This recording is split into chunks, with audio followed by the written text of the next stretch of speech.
নমস্কার, welcome to পুতুল ভান্ডারিস kitchen. আজকে ঝিঙের একটা বিখ্যাত রেসিপি তোমাদের সঙ্গে শেয়ার করছি। আমাদের পশ্চিমবঙ্গ রাজ্যের মধ্যে বীরভূম জেলার ঝিঙে পোস্ত খুবই বিখ্যাত। সেই বীরভূম জেলার মানুষরা কিভাবে ঝিঙে পোস্ত বানায় সেই ঝিঙে পোস্ত রেসিপিটাই তোমাদের সঙ্গে আজকে শেয়ার করছি। দেখো, এখানে আমি ঝিঙে পোস্ত বানাবার জন্য 500 গ্রাম ঝিঙে নিয়েছি। ঝিঙেগুলোর খোসাগুলো এইভাবে আমি হালকা করে ছাড়িয়ে নিচ্ছি।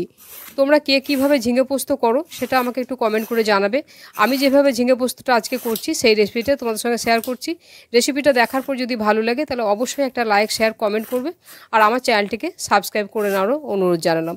প্রথমে ঝিঙের খোসাগুলোকে এইভাবে ছাড়িয়ে নিচ্ছি। এখন প্রচণ্ড গরম পড়েছে, এই গরমের সময় কিন্তু পাতলা একটু ডাল, ভাত আর এরকম যদি একটা ঝিঙে পোস্ত রেসিপি থাকে তাহলে কিন্তু মাছ মাংস খেতে ইচ্ছে করে না, এতটাই টেস্টি হয় এইভাবে ঝিঙে পোস্ত বানালে। দেখো, সমস্ত ঝিঙেগুলো আমি খোসা ছাড়িয়ে একবার আবার পরিষ্কার করে ধুয়ে নিয়েছি। এখন আমি ঝিঙেগুলোকে কেটে নিচ্ছি। ঝিঙের প্রথমে মুখের দিকটা একটু কেটে নিচ্ছি, তারপর ঝিঙেটাকে আমি প্রথমে দু টুকরো করে ছোট ছোট টুকরো করে ঝিঙেগুলোকে কেটে নেব। ঝিঙে পোস্ত বানাবার জন্য কিন্তু ঝিঙেগুলো এইভাবেই কেটে নিতে হবে।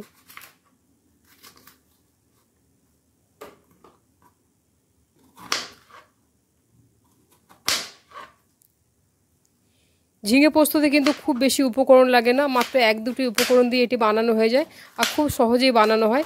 এটা খেতেও কিন্তু একেবারে দুর্দান্ত লাগে। দেখো, কথা বলতে বলতে আমি সমস্ত ঝিঙেগুলো এইভাবে ছোট ছোট টুকরো করে কেটে নিয়েছি। এখন টুকরো করে রাখা ঝিঙেগুলো একটা বাটির মধ্যে তুলে নিচ্ছি। এগুলো কিন্তু কাটার পরে এগুলো আমি আর ধোবো না, ধুলে কিন্তু ঝিঙে থেকে প্রচুর পরিমাণে জল বেরিয়ে যাবে। একটা বড় বাটিতে তুলে নিয়েছি আর এখানে আমি দিয়েছি 2টো মিডিয়াম সাইজের আলু। ওই একই রকম সাইজ করে ছোটো ছোটো ডুমো ডুমো করে আলুগুলো কেটে জলের মধ্যে ভিজিয়ে রেখেছি, তাহলে আলুগুলো কালো হবে না। তোমরা চাইলে আলু ছাড়াও করতে পারো, কিন্তু ঝিঙে আলু পোস্তটা খেতেই বেশি ভালো লাগে।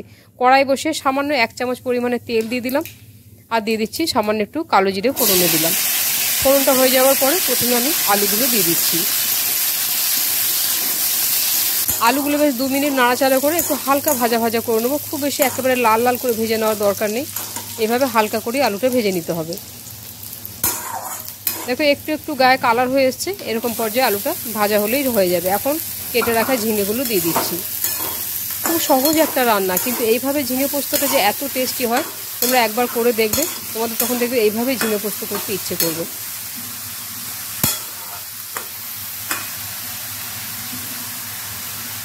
ঝিঙেগুলো দিয়ে ভালো করে নাড়াচাড়া করে দিলাম। এখন আমি পরিমাণ মতো নুন দিয়ে দিলাম আর খুব সামান্য আমি 1 চিমটি হলুদ দিয়ে দেবো। এটা কিন্তু সম্পূর্ণ অপশনাল, তোমরা না চাইলে না দিতে পারো। আর সামান্য একটু লঙ্কার গুঁড়ো দিলাম। ঝালটা তোমরা তোমাদের প্রয়োজন মতো দেবে। এখন ভালো করে নাড়াচাড়া করে দিচ্ছি।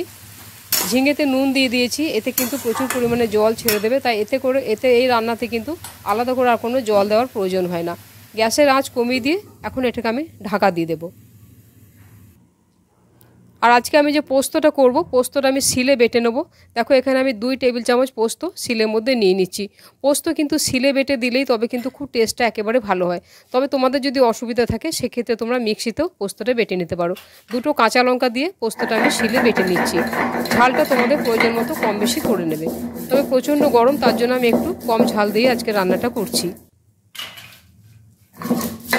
পোস্ত যদি তোমরা মিক্সিতে বাটো সেক্ষেত্রে শুকনো প্রথমে একটু ঘুরিয়ে নেবে, তারপর তোমরা জল দিয়ে একইভাবে কাঁচা লঙ্কা দিয়ে পেস্টটা করে নেবে।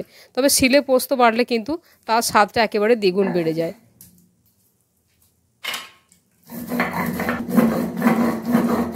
ঝিঙে পোস্ত করার সময় কিন্তু পোস্তটা যত মিহি করে বাটা হবে ততই কিন্তু পোস্তটা বেশ মাখো মাখো হবে। পোস্তটা খুব মিহি করে বেটে নিয়েছি, বাটির মধ্যে আমি তুলে রেখে দিলাম।